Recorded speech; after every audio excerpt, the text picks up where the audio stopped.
When someone disappears without a trace, they leave behind more than just unanswered questions. They leave families suspended in a state of perpetual waiting, communities haunted by possibilities, and investigators pursuing leads that fade like footprints in snow. In the United States, at any given time, approximately 100,000 people are reported missing. Each year, that number reaches into the hundreds of thousands. While many of these individuals are found alive and well within days or weeks, some cases stretch into months, years, and decades without resolution. These are the stories that linger in the national consciousness, the disappearances that defy explanation and resist closure. The National Missing and Unidentified Persons System, known as NamUs, was established to help investigators match long-term missing persons with unidentified remains. It serves as a centralized repository for cases across the country, connecting law enforcement agencies and providing resources to families searching for answers. According to NamUs data, over 11,000 sets of unidentified human remains were being held in medical examiner and coroner offices throughout the United States as of recent census data. These numbers represent not just statistics, but individual lives interrupted, stories left incomplete, and families forever changed by absence. Missing persons cases fall into various categories. Some involve children who vanish from their bedrooms in the middle of the night. Others involve young adults who step away from gatherings and are never seen again. There are cases of people who leave behind their cars, their phones, their entire lives, walking into scenarios that offer no clear explanation. What makes these cases particularly difficult to solve is often the absence of clear evidence, the lack of witnesses, or the presence of circumstances that could support multiple theories. Was it an accident? Was there foul play? Did the person choose to disappear? These questions echo through the years, unanswered. The advent of modern technology has changed the landscape of missing persons investigations. Surveillance cameras, cell phone tracking, social media activity, and DNA analysis have all become tools in the search for the missing. Yet even with these advances, some cases remain stubbornly opaque. The human element, the choices people make in moments of crisis or confusion, the interventions of others with unknown motives, these factors can render even the most sophisticated technology inadequate. What we are left with, in many cases, is a collection of fragments. A last phone call, a grainy surveillance image, a witness account that raises more questions than it answers.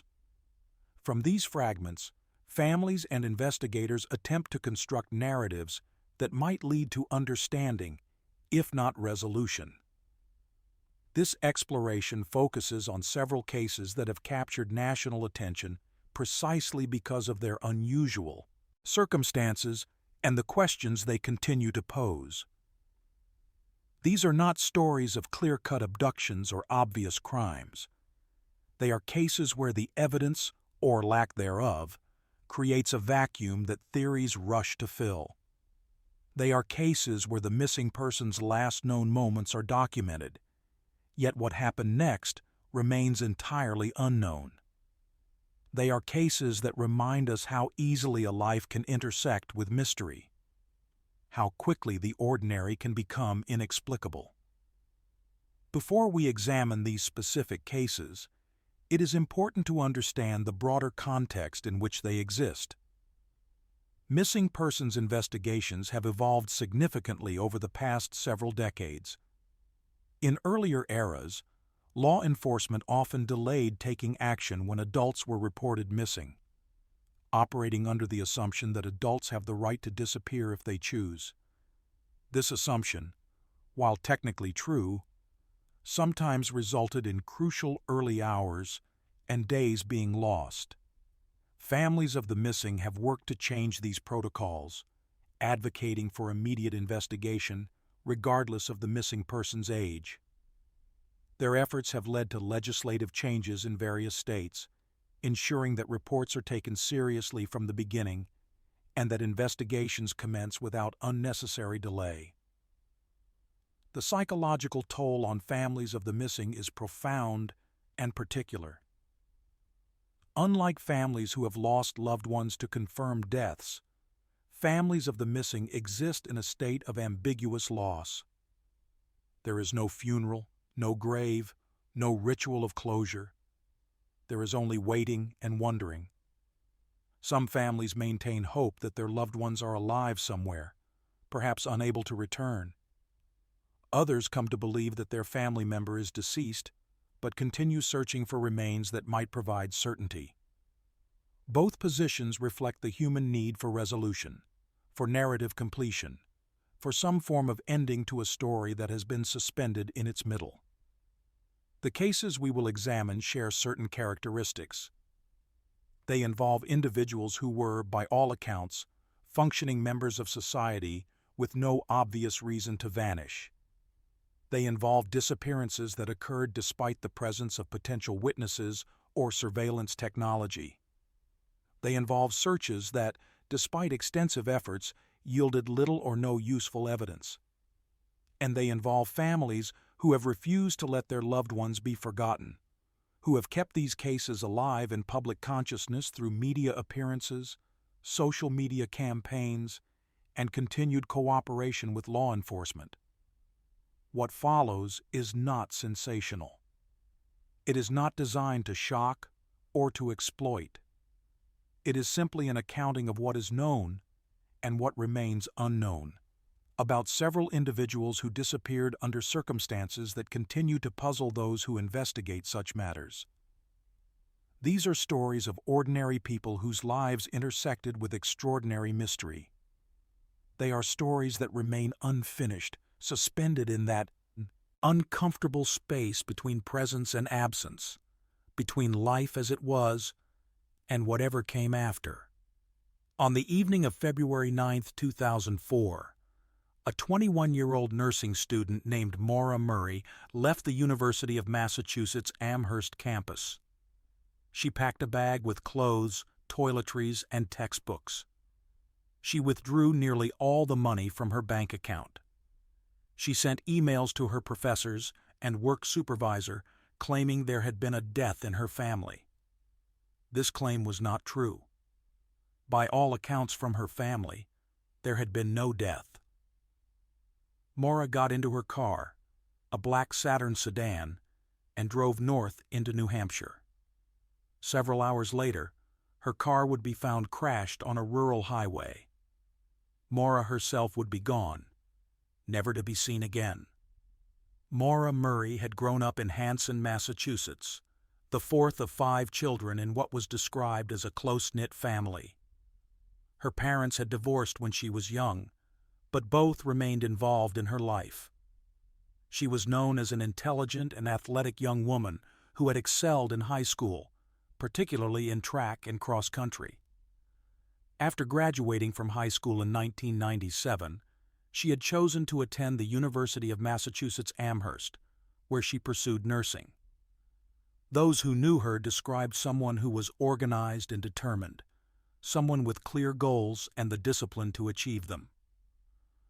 The weekend before her disappearance had been difficult. On Saturday, February 7th, Maura had attended a party at her father's hotel room in Amherst. She had borrowed his car to return to campus but crashed it, striking a guardrail. The damage to the vehicle was significant, approximately $8,000 worth. No tickets were issued, but the incident clearly weighed on her. 3 months earlier, Maura had been involved in another situation that resulted in legal complications. She had been charged with using a stolen credit card number to order food. The charge was dismissed on the condition that she maintained good behavior. Her father later insisted that neither of these incidents had any bearing on her disappearance, but they provide context for what may have been a stressful period in her life. On Monday, February 9th, Maura went through what appeared to be a carefully planned series of actions. She submitted homework electronically that morning. She sent those emails to professors about the fictional family death. She made a phone call to a condo owner in Bartlett, New Hampshire, a location where she had spent time before. She packed her belongings methodically, including school books and several days' worth of clothing. Around 3 in the afternoon, she withdrew $280 from an ATM, nearly draining her account. Then she drove north, and somewhere along that route, everything changed. The crash occurred on Route 112 near Woodsville, New Hampshire, in the town of Haverhill. It was a Monday evening in winter, cold and dark. A local resident heard the crash and called police at approximately 7:27 in the evening. The report described a car that had gone off the road on a sharp corner. A passing motorist, a school bus driver named Butch Atwood, stopped to check on the vehicle. He saw a young woman near the car and asked if she needed help. According to Atwood's account, the woman told him she had already called roadside assistance, though this claim was later determined to be false. Atwood, concerned, went home to call the police himself, as cell phone reception in the area was poor. When police arrived at the scene approximately 10 to 15 minutes later, Maura was gone. Her car was locked. Inside, investigators found her belongings, including some alcohol. The car had sustained front-end damage consistent with hitting something, though exactly what remained unclear. There were no footprints leading away from the vehicle, despite snow being on the ground. There was no sign of struggle. There was simply absence where a person had been just minutes before. The initial search began immediately. The cold February weather made the situation urgent. Search dogs were brought in but lost Maura's scent about 100 yards from the accident site, near the road.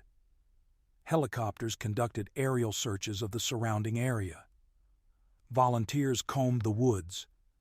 The New Hampshire Fish and Game Department deployed its resources. Days of intensive searching yielded nothing. No trace of Maura Murray was found. As investigators delved deeper into the case, complexities emerged. Maura's cell phone records showed that her phone had been used to check voicemail several times after her disappearance. But investigators could not determine if these were automated checks or if someone was actively accessing the phone. Her family reported that the phone had gone to voicemail when they tried to call her, but on one occasion months later, it seemed to ring several times before going to voicemail. The phone service provider suggested this might have been a system glitch. The phone was not GPS-enabled, so its location could not be tracked. The investigation revealed that Maura had been seen by multiple witnesses along Route 112 that evening, both before and after the crash. She had stopped at a liquor store and purchased alcohol. She had been alone in her vehicle. There was nothing to suggest that anyone had followed her, or that she had been meeting anyone. The crash itself appeared to be a straightforward accident, which investigators believe was likely caused by the sharp curve and possibly by icy conditions, though the exact cause could not be determined with certainty.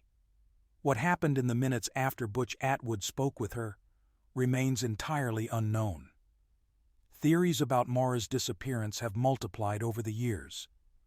Some investigators and searchers believe she may have succumbed to the elements, suggesting she could have wandered into the woods, perhaps disoriented or injured from the crash, and died of exposure.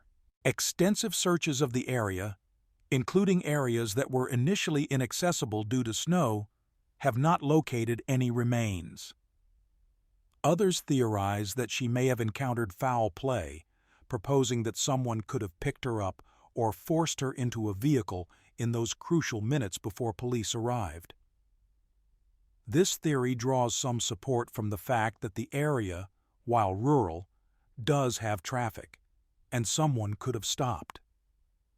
However, there is no evidence of a struggle or any indication that Maura resisted getting into another vehicle.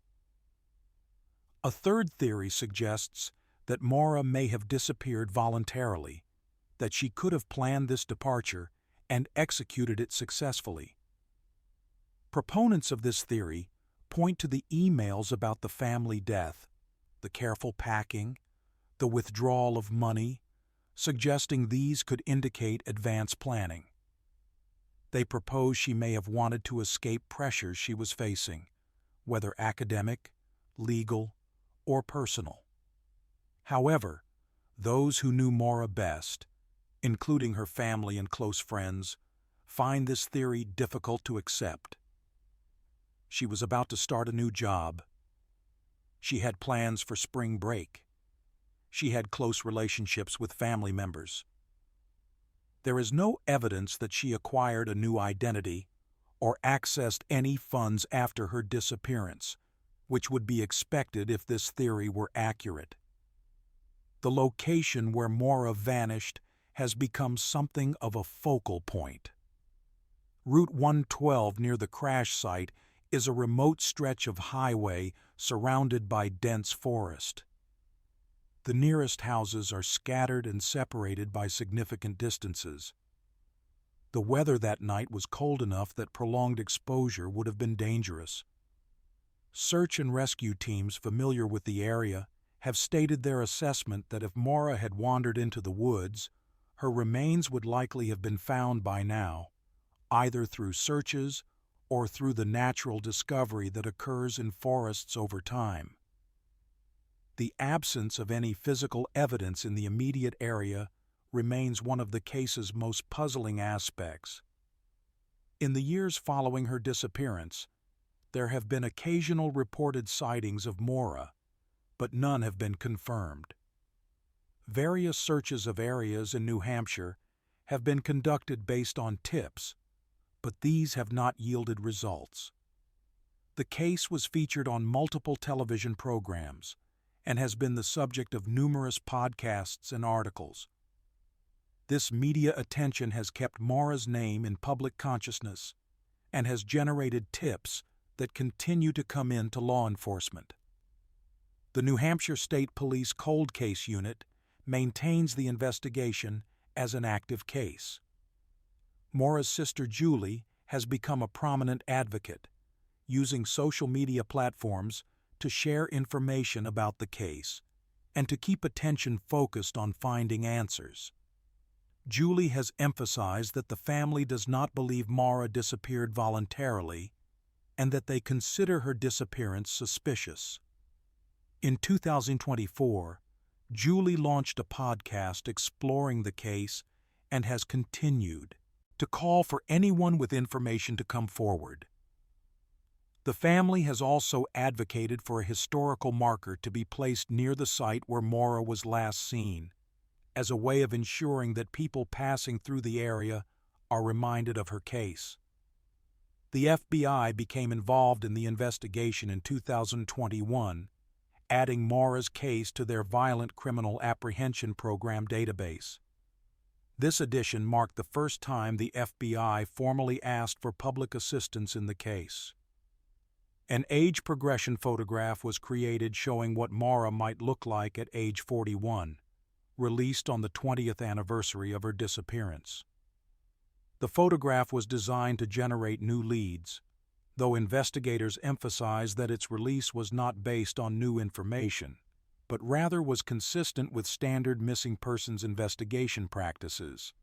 What makes Maura Murray's case particularly notable is the documentation of her last hours and the complete absence of evidence about what followed. She was captured on ATM surveillance footage.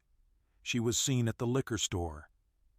She was observed by multiple people at the crash site. And then, in the span of less than 15 minutes, she vanished completely. It is this combination of visibility and subsequent invisibility that continues to perplex investigators and to fuel ongoing interest in the case. The rural nature of the area has led some to theorize about local involvement, the possibility that someone familiar with the area may have encountered Maura and played a role in her disappearance. Others have pointed to the proximity of several other unsolved cases in the region, including the disappearance of Brianna Maitland in Vermont just weeks after Maura vanished, under somewhat similar circumstances involving an abandoned vehicle. Whether these cases are connected remains unknown, but their temporal and geographical proximity has not gone unnoticed by those studying missing persons cases in New England. As of now, more than 20 years after that February evening, Maura Murray's whereabouts remain unknown. Her case file remains open. Her family continues to search for answers. And somewhere along Route 112 in New Hampshire, or perhaps far from there, the truth about what happened in those missing minutes continues to elude everyone who seeks it. In the early morning hours of May 14, 2008, a 19-year-old college student named Brandon Swanson made a phone call to his parents that would last 47 minutes. During that call, he would describe his location, discuss his situation, and maintain steady communication with his father and mother as they tried to locate him. And then, suddenly, the call would end with 2 words, "Oh shit," followed by silence. Brandon Swanson has not been heard from since. His disappearance would eventually lead to legislation that changed how missing persons cases are handled in Minnesota. But it would not lead to Brandon himself being found. Brandon Victor Swanson was born in Marshall, Minnesota, a town of approximately 13,000 people in the southwestern part of the state. He was described by those who knew him as intelligent and friendly, someone who enjoyed learning and had particular interests in science and renewable energy. After graduating from Marshall High School in 2007, he had chosen to stay close to home, enrolling in a certificate program for wind energy at Minnesota West Community and Technical College in Canby. His plan was to complete this program and then transfer to Iowa Western College to continue his education.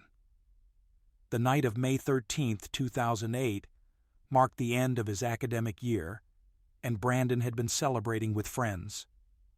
The celebration had been low-key. Brandon attended gatherings in both Canby and Marshall, consuming some alcohol, but not to excess according to those who saw him. Around midnight, he got into his car to drive home to Marshall, a trip that should have taken approximately 30 minutes. He chose to take back roads rather than the main highway, a decision that would prove significant. At some point during this drive, Brandon's car left the road and became stuck in a ditch.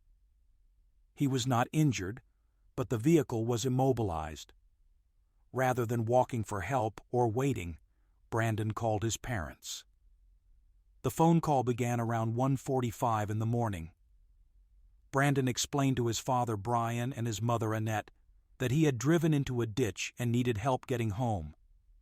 He believed he was near the town of Lind, which was northwest of Marshall. His parents got into their truck and began driving toward where Brandon said he was. They kept him on the phone to try to pinpoint his exact location. The flat farmland of southwestern Minnesota offers few distinctive landmarks, especially at night. Brandon attempted to guide them by describing what he could see, which was very little in the darkness. Brian and Annette drove up and down roads in the Lind area for nearly 30 minutes, unable to locate their son or his vehicle. Both Brandon and his parents flashed their headlights at various points, trying to signal each other, but neither could see the other's lights. Brandon suggested that he would start walking toward what he believed were the lights of Lind. He told his parents he would walk toward what he thought was town and that they should follow the route. His parents agreed to this plan, and continued driving while maintaining phone contact. Brandon's descriptions of his surroundings were limited by the darkness and the rural nature of the area. He mentioned passing fields and farming equipment. He said he was walking along gravel roads, taking what he believed were shortcuts through farms. At one point, he said he thought he was approaching the outskirts of Lind and that he could see lights. His parents continued to drive, listening to his footsteps and his breathing through the phone, calling out to him occasionally to maintain contact. The conversation continued. For approximately 47 minutes, Brandon's voice remained steady for most of this time, though he was clearly frustrated by the situation and by the difficulty in locating him. He mentioned at one point that he thought he might be near a body of water, possibly a creek or river. He described the sound of running water. Then, abruptly, his voice changed. He said, "Oh, shit," in a tone that suggested surprise or concern. And then there was silence. The call remained connected for a few moments, but there was no more sound from Brandon. His parents called out to him, but there was no response. The call ended. Brian and Annette tried repeatedly to call Brandon back, but their calls went straight to voicemail. They drove around the area for hours, calling his name, looking for any sign of him or his vehicle. At around 6:30 in the morning, they contacted law enforcement to report their son missing. The response they received was initially dismissive. Police told Brandon's parents that it was not unusual for a young man his age to stay out all night and that he had a right to be missing. This response would later become a catalyst for legislative change, but in the moment, it meant that official searching did not begin immediately. Later that morning, police did begin investigating, and they made a discovery that complicated the case significantly. Brandon's cell phone records showed that his phone had been pinging off towers near the town of Porter, not Lind. Porter was approximately 25 miles away from where Brandon had told his parents he was. This meant that Brandon had been significantly disoriented about his location, which in turn meant that his parents had been searching in entirely the wrong area while he was walking in a completely different location. Brandon's car was found later that day, stuck in a ditch near Taunton, which was closer to Porter than to Lind. The vehicle showed no signs of significant damage. Inside were Brandon's belongings, but Brandon himself was nowhere to be found. The discovery of the car's location confirmed that Brandon had been confused about where he was, but it also raised questions about what had happened to him after the phone call ended. Search efforts intensified. Cadaver dogs were brought to the area and they picked up a scent trail near Brandon's car. The dogs followed the scent from the vehicle to a field, then to the Yellow Medicine River, and across it to another gravel road.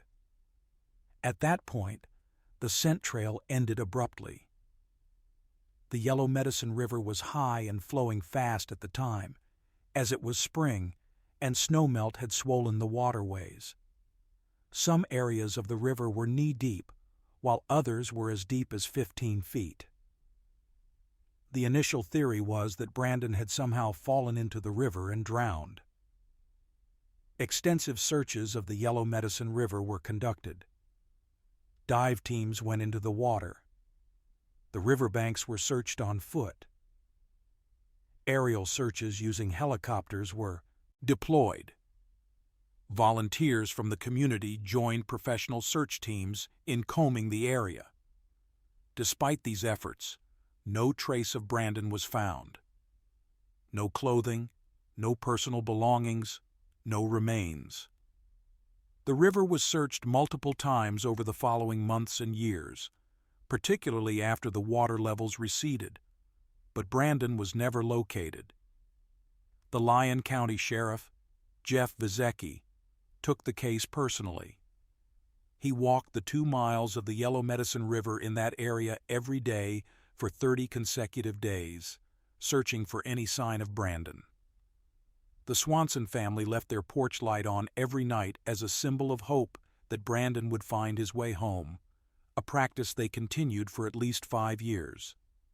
Searches resumed seasonally, after harvests and before plantings, in a cycle that continued through 2011.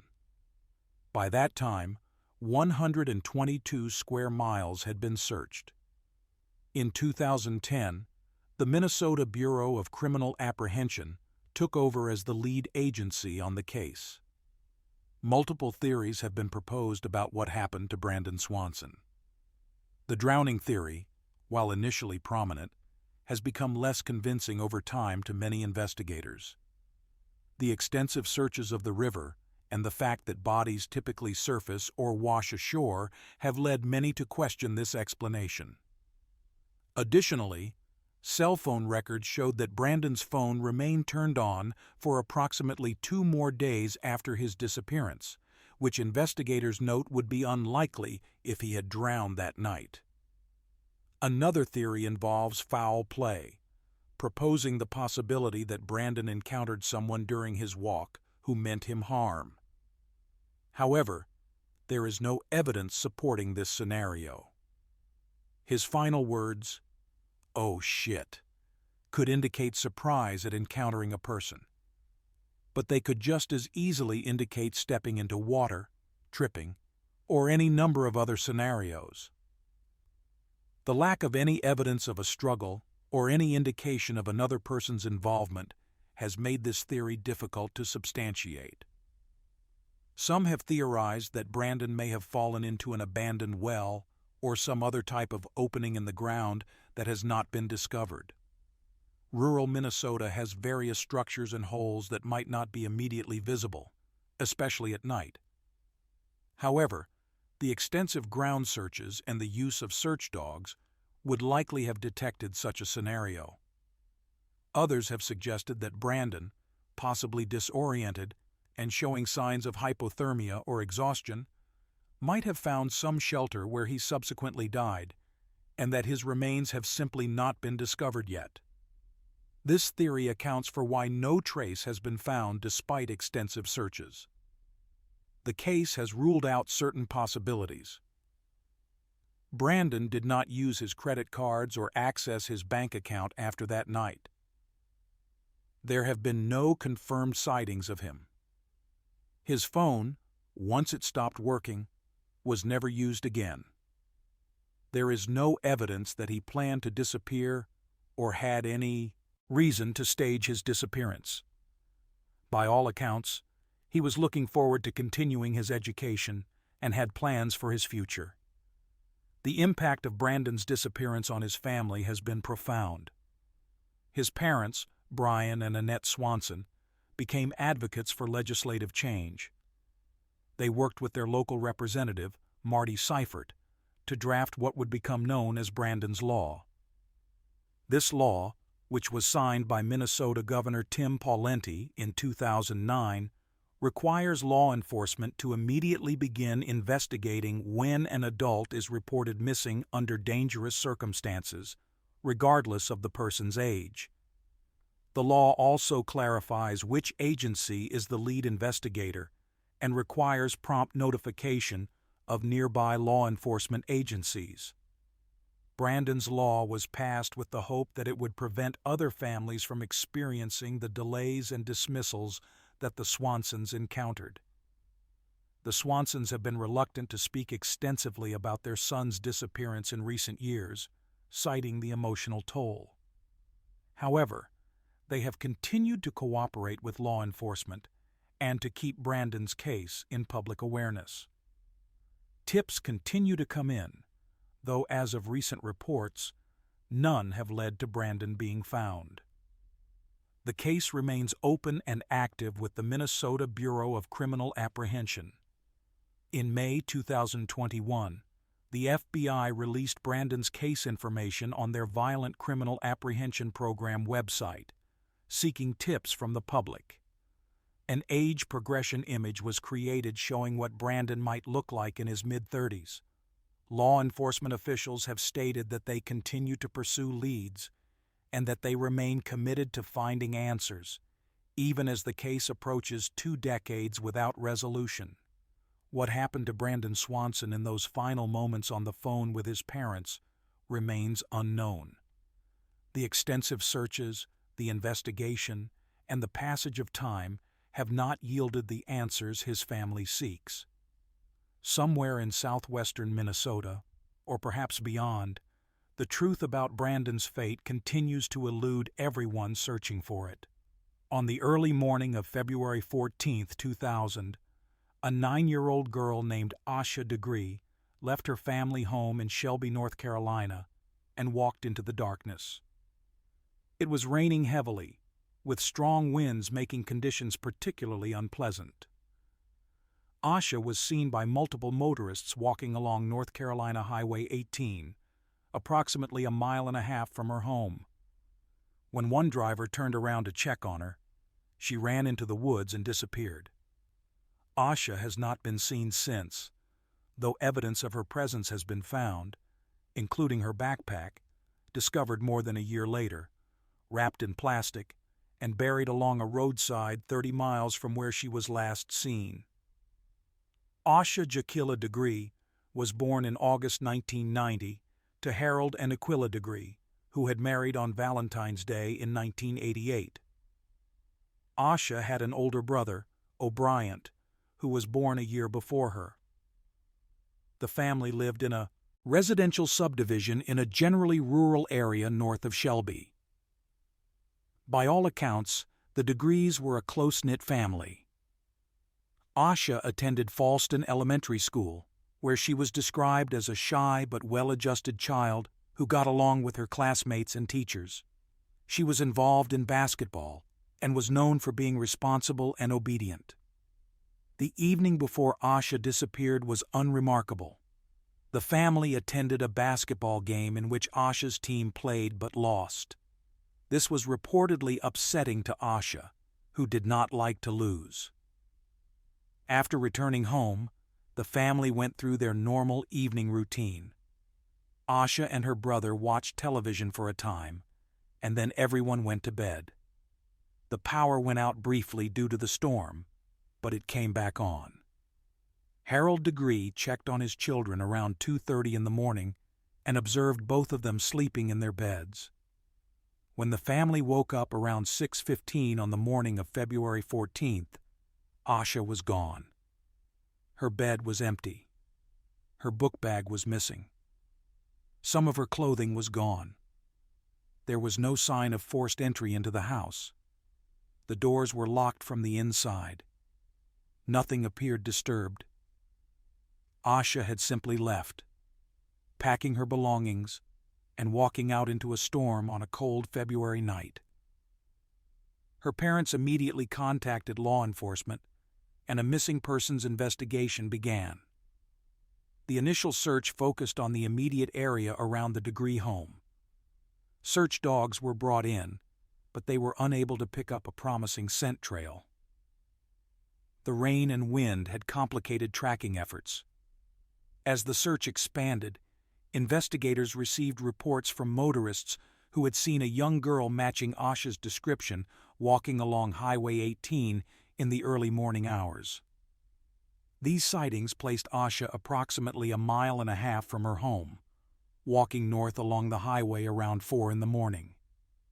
One witness reported seeing the girl and becoming concerned enough to turn around and go back to check on her. When this witness approached, the girl reportedly ran from the roadway into a wooded area and was not seen again. This witness described the girl as wearing white, though Asha's family later indicated she would have been wearing a white shirt and jeans. The fact that multiple independent witnesses reported seeing a young girl walking alone in those conditions at that hour gave investigators confidence that these sightings were of Asha. Search efforts along Highway 18 led to the discovery of some of Asha's personal belongings. About 1 mile from where she was last seen, searchers found several items that the family confirmed belonged to Asha, including some of her hair accessories and a pencil. These items were found in a shed at a trucking company. It appeared that Asha had briefly taken shelter there before moving on. The discovery confirmed that the sightings were accurate and that Asha had indeed traveled that distance from home. But it did not explain why she had left or where. She had gone after leaving the shed. In the immediate aftermath of her disappearance, investigators worked from the assumption that Asha might have run away, though this seemed unlikely given her age and personality. Her parents and teachers all described her as responsible and obedient, not the type of child to take such a drastic action. Additionally, investigators noted that children who run away are typically at least 12 years old, and they usually have a clear reason for leaving, such as family problems or school issues. Asha had neither. Her family life was stable, her academic performance was good, and there were no indications of abuse or neglect. The alternative explanation was that Asha may have been groomed by someone and convinced to leave her home, perhaps with the promise of meeting that person. This theory suggested that someone could have been communicating with Asha and had persuaded her to walk to a meeting point where she was then abducted. However, investigators found no evidence of such communication.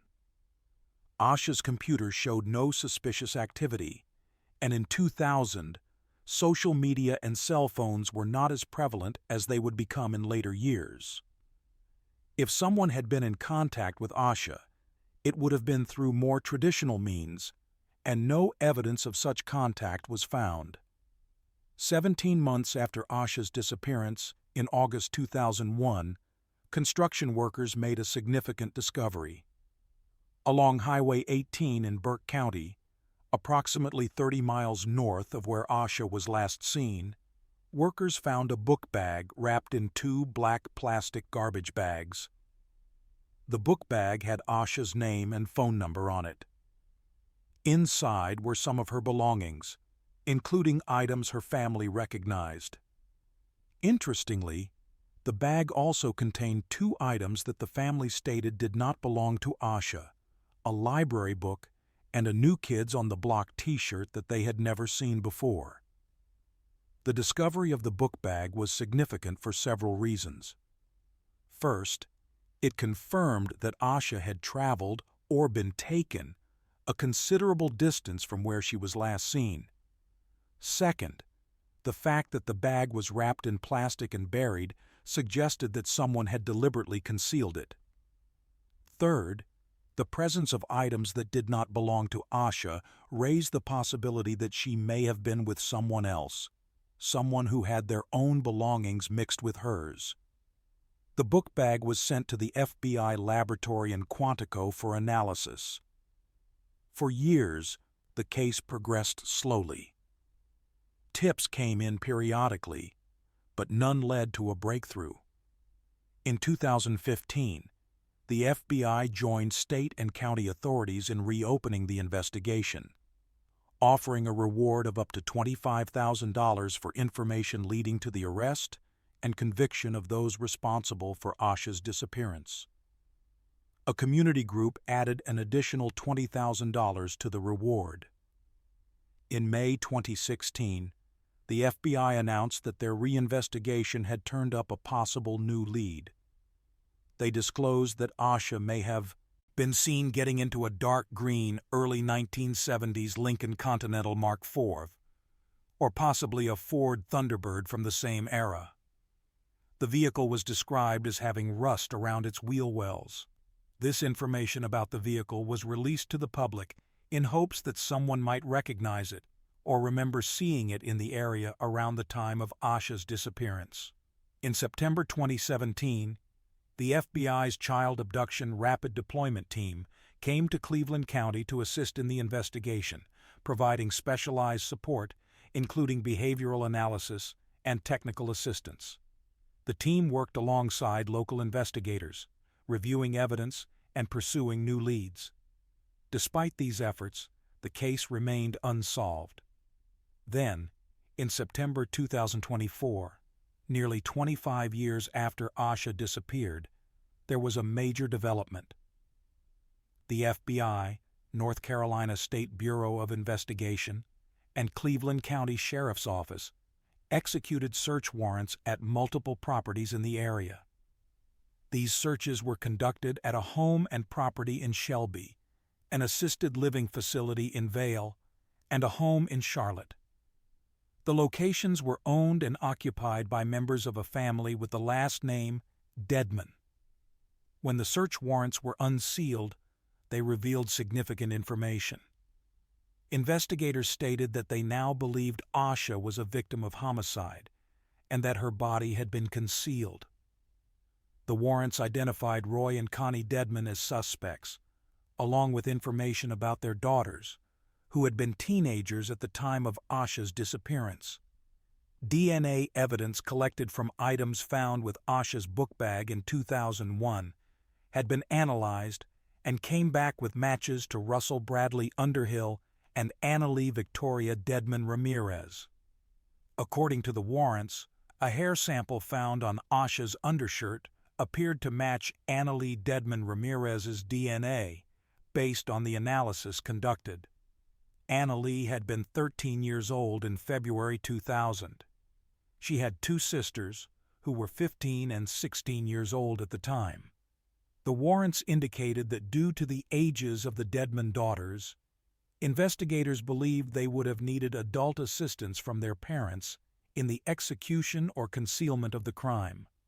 Russell Underhill, whose DNA was also found on evidence, had been under the care of Roy Dedman at the time and had died in 2004.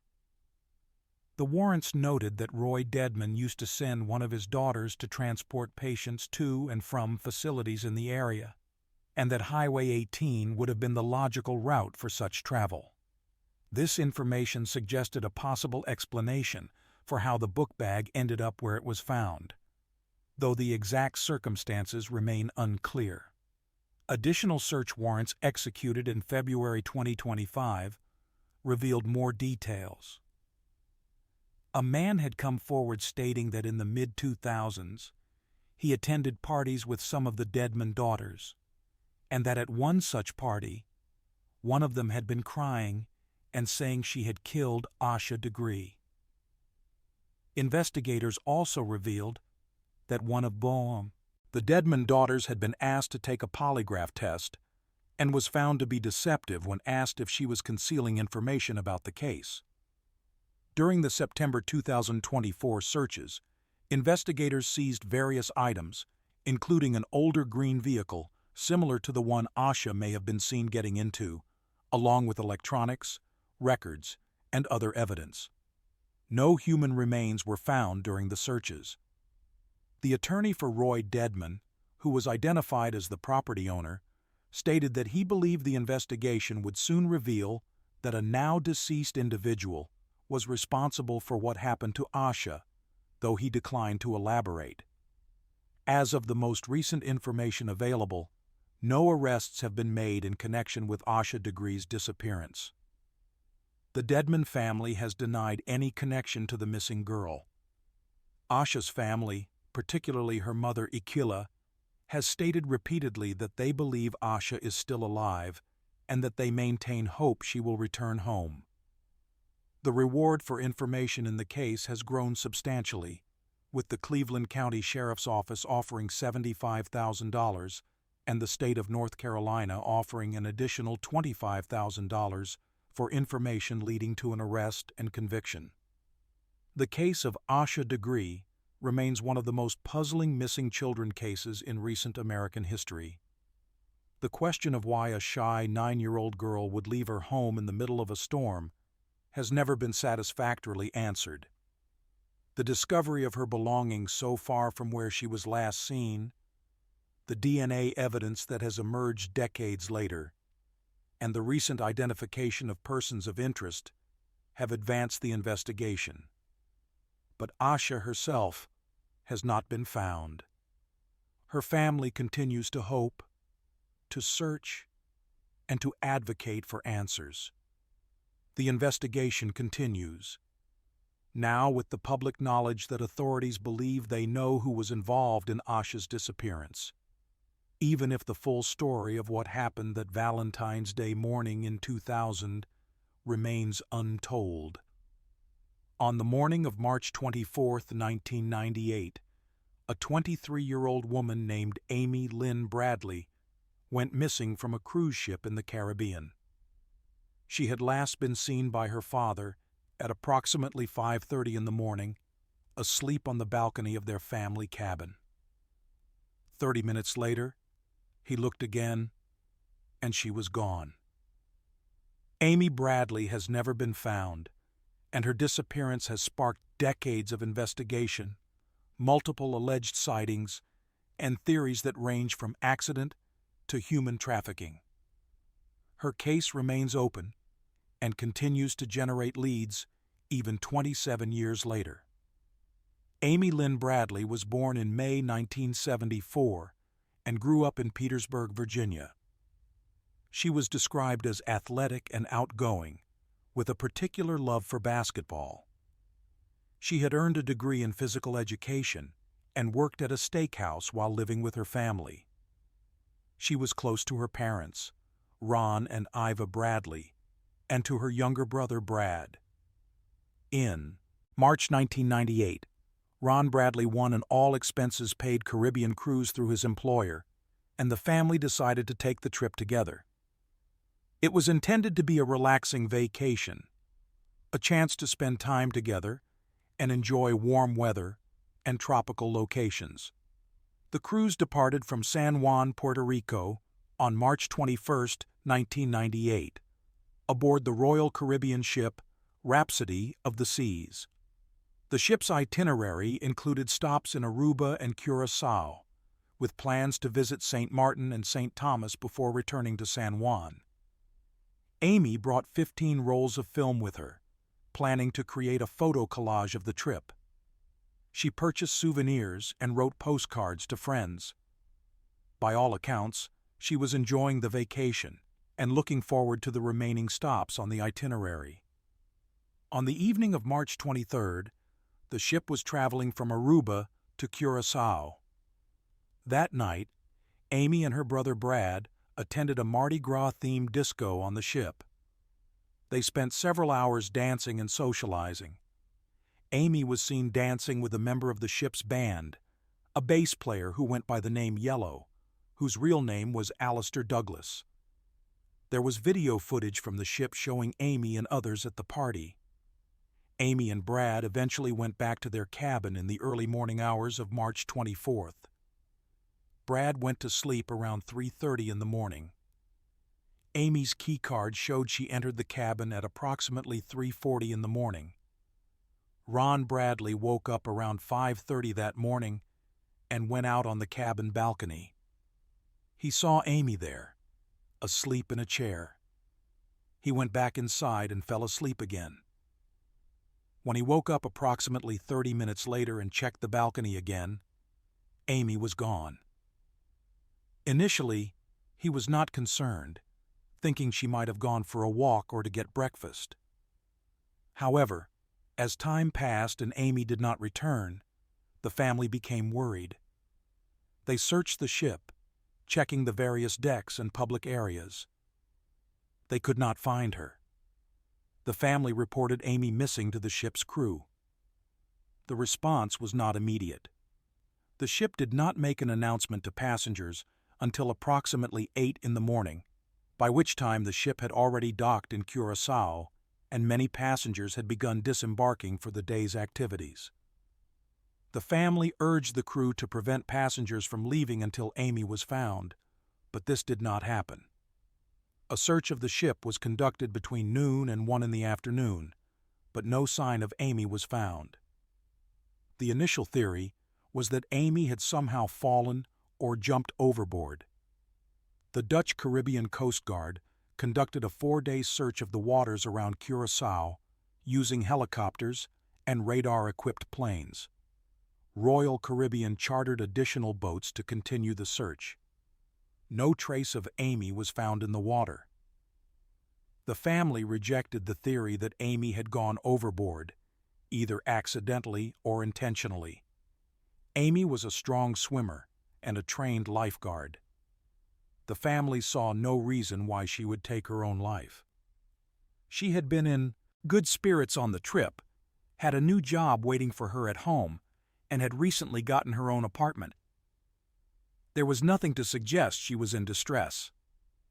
As the investigation progressed, several witnesses came forward with information.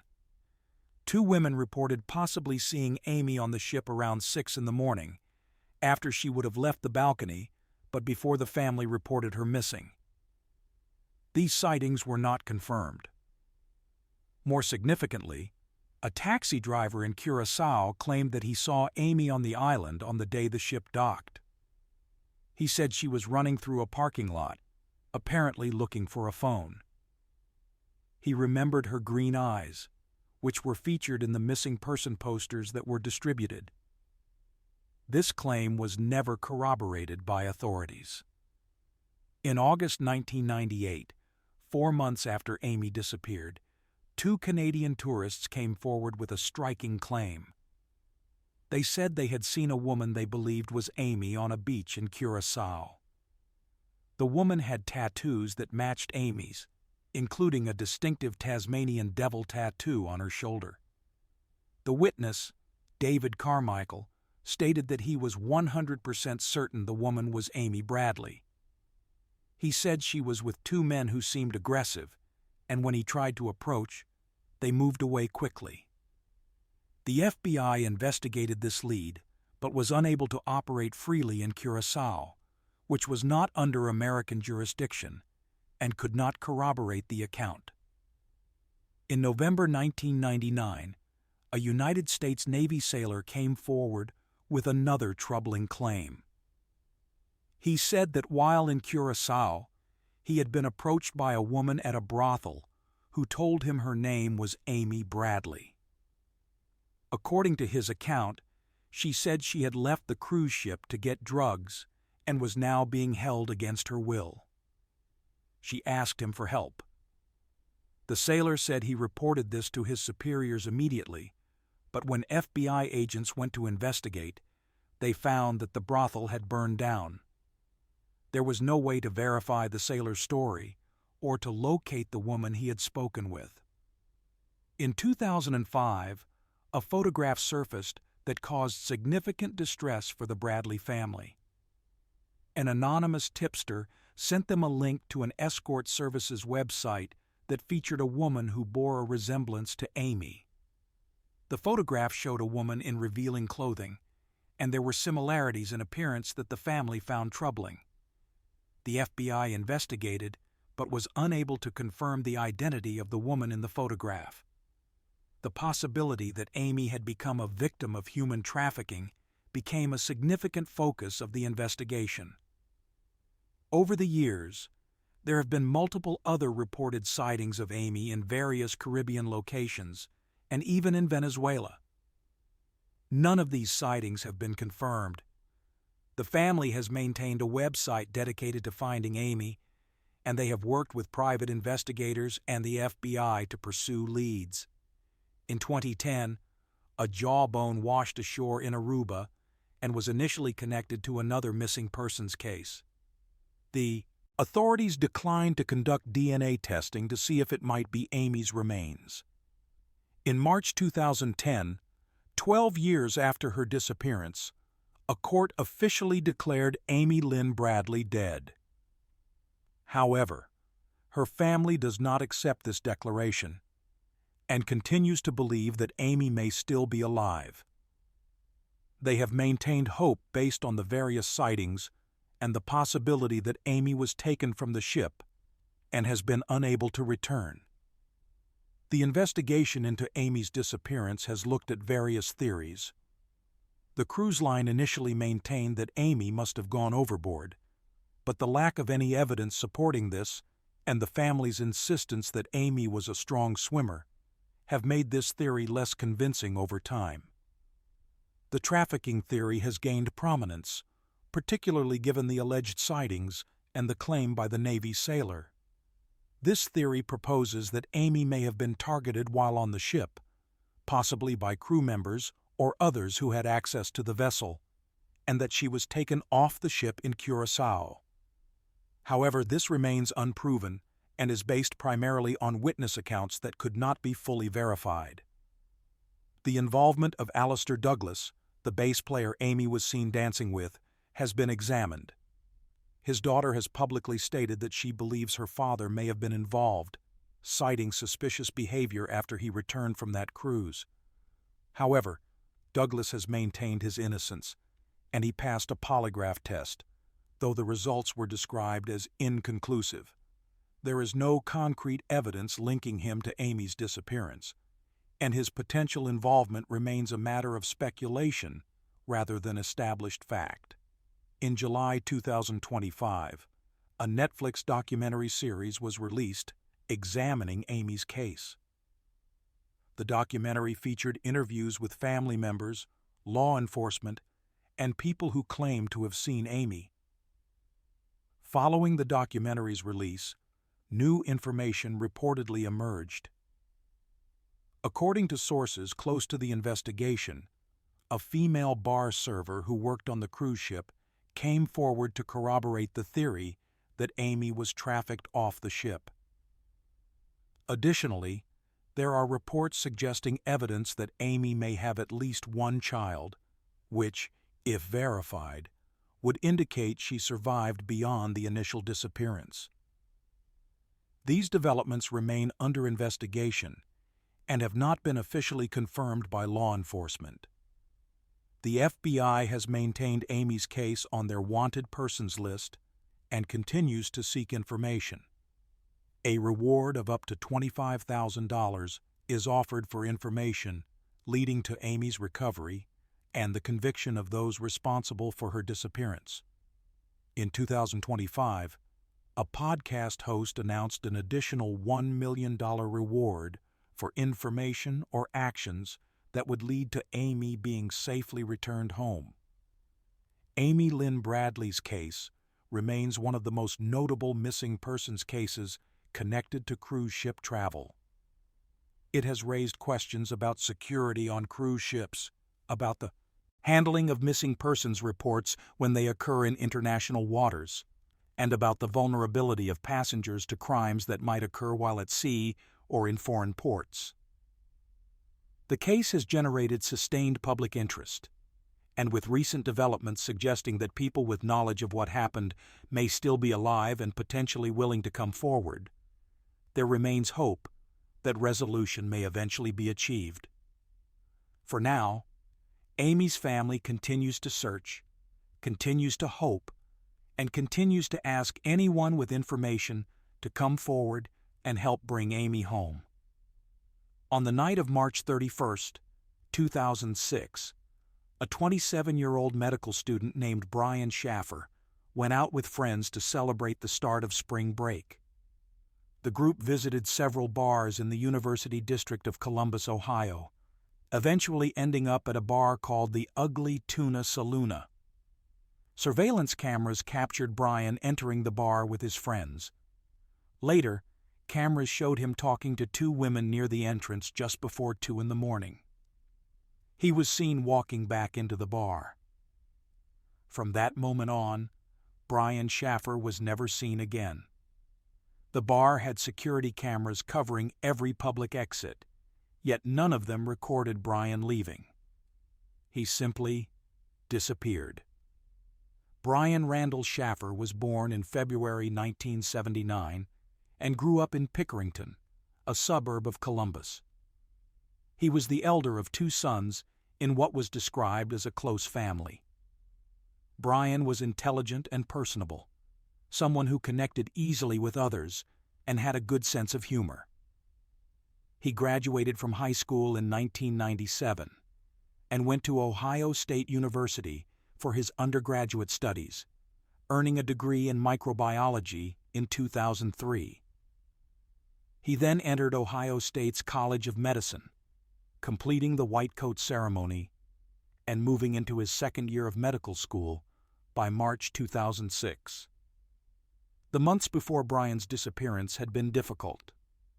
His mother, Renee, had died of a blood disorder in March 2006. Friends said that while Brian appeared to be handling it well, his mother's death had been hard for him.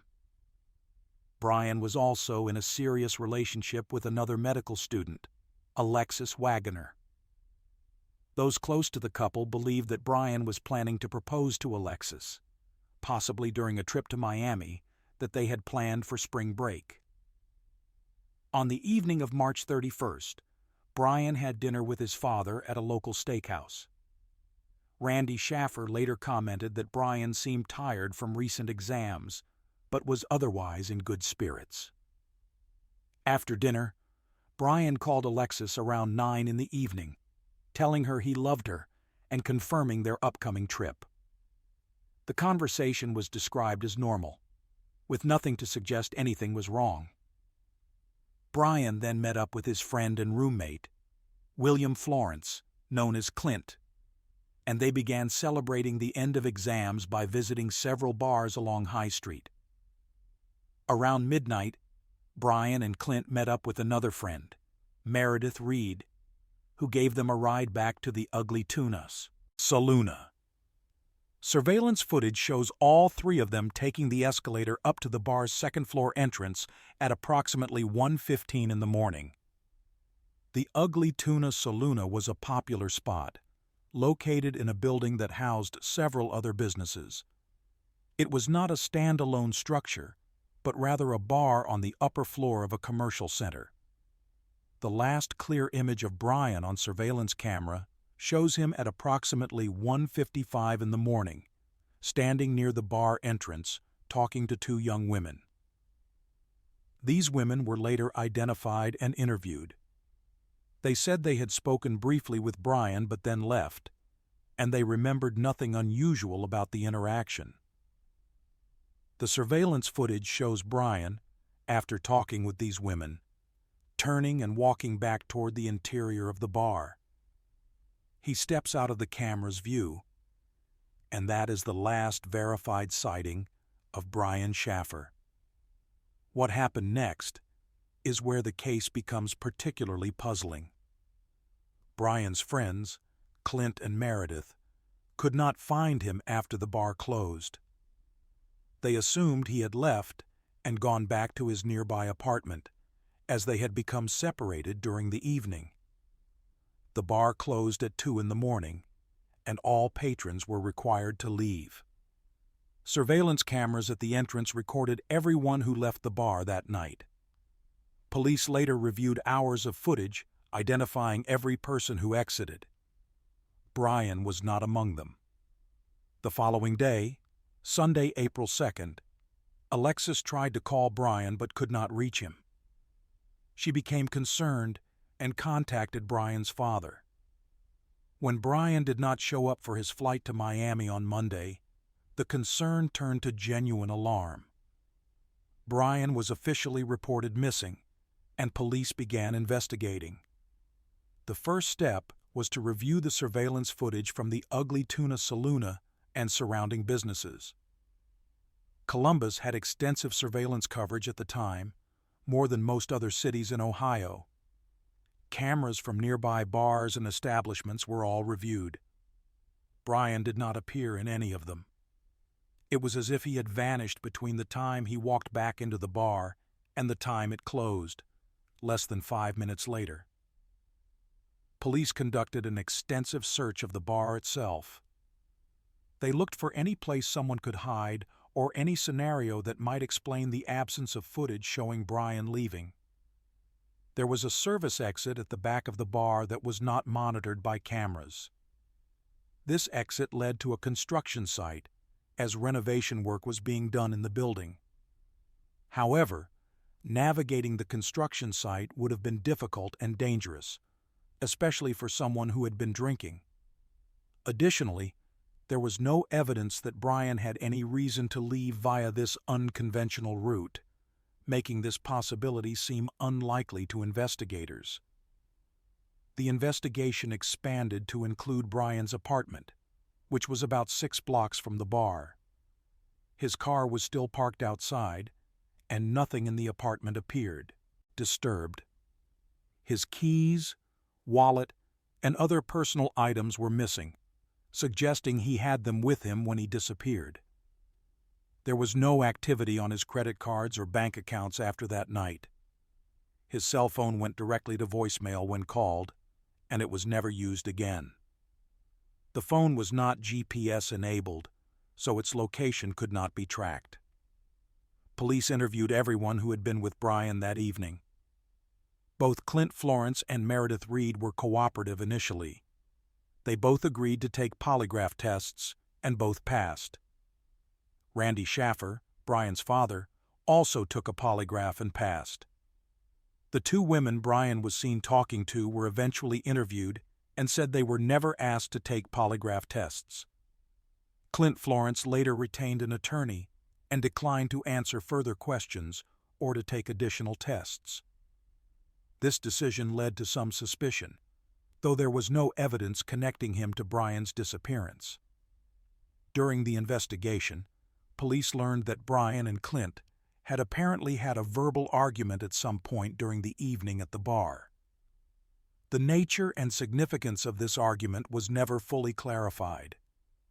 Some theorized that this argument might have led to something more serious. But again, there was no evidence to support this, and the surveillance footage showed Brian appearing calm and relaxed when he was last seen. Search efforts included the use of cadaver dogs, searches of the sewer system beneath the area, and searches of the Olentangy River, which runs near the campus. Nothing was found. Investigators even considered the possibility that Brian had deliberately disappeared, perhaps overwhelmed by his mother's death and the pressures of medical school. However, those who knew Brian said this was completely out of character. He was dedicated to becoming a doctor. He had strong relationships with family and friends, and he had plans for his future. There was nothing to suggest he wanted to leave his life behind, making this theory seem improbable to those closest to him. Over the years, various theories have been proposed. Some believe that Brian may have left via the service exit, perhaps intending to take a shortcut home through the construction area, and that he had some kind of accident or encountered someone with ill intent.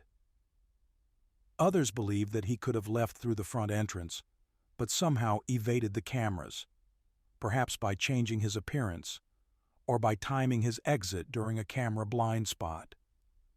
However, investigators stated that they reviewed the footage extensively and could say with certainty that Brian did not leave via the front escalator. There have been occasional reported sightings of Brian over the years, but none have been confirmed.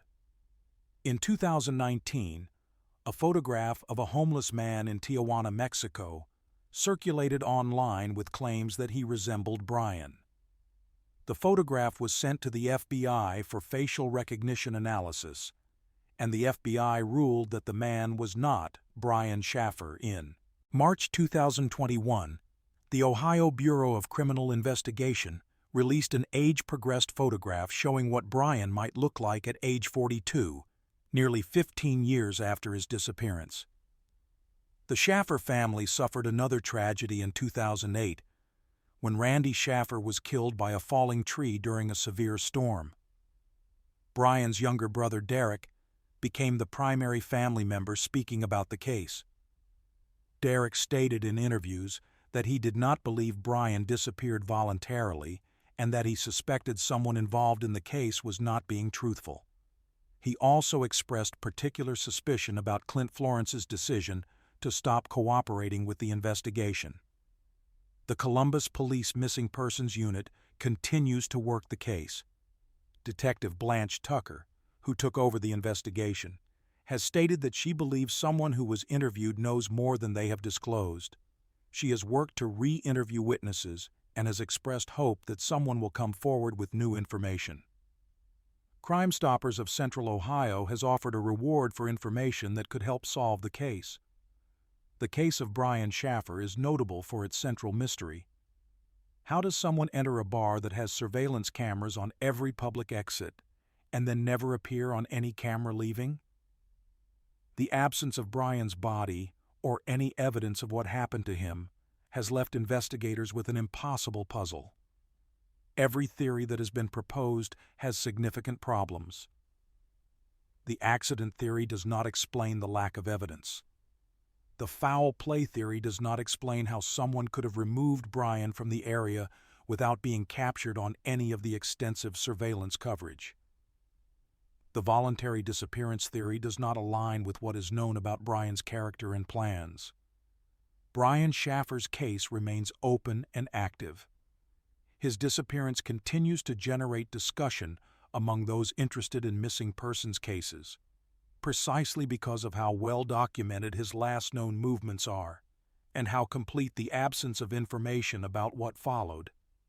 Somewhere, somehow, in the early morning hours of April 1st, 2006, Brian Shaffer ceased to exist in any documented form. The truth of what happened in those moments remains unknown, and despite nearly 2 decades of investigation and public interest, Brian himself has never been found. The cases examined here represent only a small fraction of the missing persons cases that remain unsolved in the United States. Each case is unique in its details, yet they share common themes: sudden disappearances, exhaustive searches that yield little evidence, families left without closure, and investigations that remain active even as years turn into decades. These cases also illustrate the various ways in which someone can vanish. Maura Murray disappeared from a rural roadside after a car crash, despite multiple people being aware of her presence. Brandon Swanson was on the phone with his parents when he vanished, maintaining contact for 47 minutes before abruptly going silent. Asha Degree walked away from her home voluntarily, but for reasons that remain unclear, and was then either taken by someone or met with some other fate that left no trace. Amy Bradley disappeared from a cruise ship surrounded by hundreds of people and extensive security measures. Brian Shaffer walked into a bar with multiple surveillance cameras and somehow left without being recorded. What these cases demonstrate is how difficult it can be to find answers when a person disappears. Even with witnesses, with surveillance footage, with search dogs and helicopters and dedicated investigators, sometimes the trail simply ends. Sometimes the evidence is insufficient or contradictory or entirely absent. Sometimes the most logical explanation does not fit the facts, and the facts do not support any clear narrative. The families of these missing persons have become advocates and voices for the missing. Julie Murray has used social media platforms to keep her sister Maura's case in public consciousness. The Swanson family successfully lobbied for legislative change that has helped other families in similar situations. Asha Degree's parents have maintained hope and cooperated with an investigation that has continued for 25 years and recently produced significant developments. The Bradley family has worked with private investigators and the FBI, maintaining a website and pursuing every lead in search of Amy. Brian Shaffer's family, even after losing Randy Shaffer, continued to seek answers about Brian's fate. These families exist in what has been termed ambiguous loss, a state of uncertainty that prevents the normal grieving process. Without confirmation of death, without remains to bury, without clear knowledge of what happened, they cannot fully accept the loss or move forward. Instead, they occupy a space between hope and grief, between past and present, waiting for information that may never come. The impact of these unsolved cases extends beyond the immediate families. Communities are affected, often maintaining awareness of the case for years and organizing searches or fundraisers to keep attention focused on finding answers.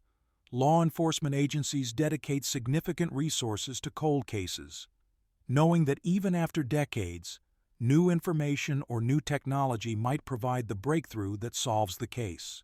Advocacy organizations work to ensure that missing persons receive appropriate attention, fighting against the bias that sometimes affects which cases receive resources and media coverage. Technology has changed how missing persons cases are investigated and publicized. Social media allows families to reach audiences they never could have accessed in earlier eras. Surveillance cameras have become ubiquitous, creating a web of documentation that can help reconstruct a person's movements. Cell phone tracking, when available, provides location data that earlier investigators could only dream of. DNA analysis has advanced to the point where evidence from decades ago can be re-examined with new techniques.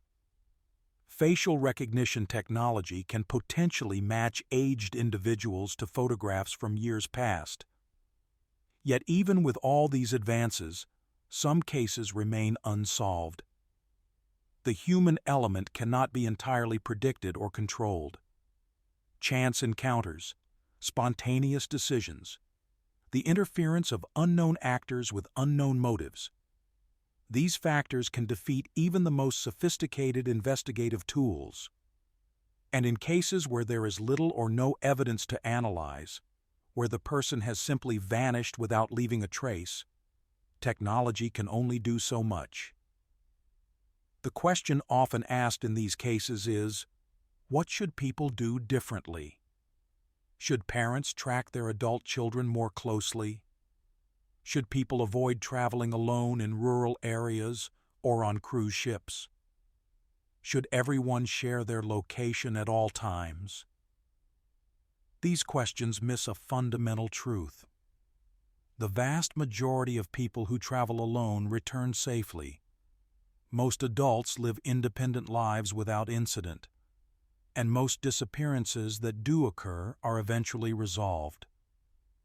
The cases that remain unsolved are statistical outliers, unusual precisely because they are so difficult to explain. While reasonable precautions make sense, living in constant fear based on rare events is neither practical nor healthy. What matters more is ensuring that when someone does go missing, the response is appropriate and immediate. This means law enforcement taking reports seriously from the beginning, rather than assuming adults have a right to disappear or that children have simply run away. It means coordinating between agencies when a case crosses jurisdictional boundaries. It means using available technology effectively and preserving evidence carefully for potential future analysis. It means treating families with respect and keeping them informed throughout the investigation. These procedural improvements, driven in part by advocacy from families of the missing, have changed how many agencies handle missing persons cases. There is also the matter of public awareness. Cases that receive media attention are more likely to generate tips that might lead to resolution.